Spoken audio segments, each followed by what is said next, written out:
Welcome to today's Grow It Green. We're at Branch Hill Farm in Milton Mills, and I'm joined by Sean O'Brien of UNH Cooperative Extension. Sean, one of the things, and I'm sure I'm not alone, I hate the weed. Me too. So you've got some things, some examples here to cut down on our weeding, but also do more than that, right? That's right. Well, before we talk about each individual one, so weeding is a big thing. These mulches will really suppress the weeds, but they will also hold in moisture too, which is really important, especially when we have drought. And the other thing that they really do well is to protect that soil structure. So in terms of there's certain types of mulches that are better for different types of soils, or does it really depend on what you have available? You know, I like to use whatever's available and really inexpensive or free. And so this is why I want to highlight... That's good. I'm sure many people in New Hampshire would agree with that. Yeah, so this is why I want to highlight these specific things, because you can go to the store and you can buy bags of mulch, and that's perfectly fine. No problem with that. I definitely recommend something natural that's going to break down and not something that's synthetic.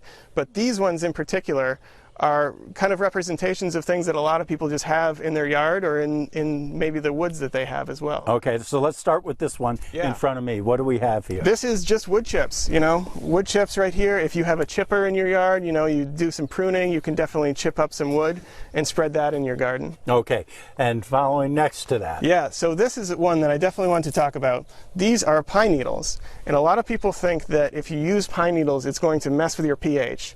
And that's not really true, okay? So you would have to really use pine needles year after year after year to really have it affect your pH at all. So I definitely recommend using these because they're so abundant in New Hampshire. Okay.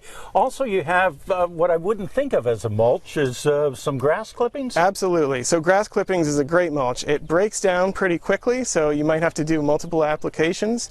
But as long as you're not using any sort of chemicals in your yard, you can definitely use grass as a great mulch for your garden. Is that, you mentioned pH, nitrogen? Is it going to add nitrogen to my soil? This will probably, it may add a little bit of nitrogen, but it's just organic material. Okay. And finally, leaves, which we didn't have a chance to get to, but everybody has those. Everybody has them. Yeah, use them. Definitely use them in your garden. So the things easy to find, they're cheap, and they work, and they'll cut down on your having to water during this summer.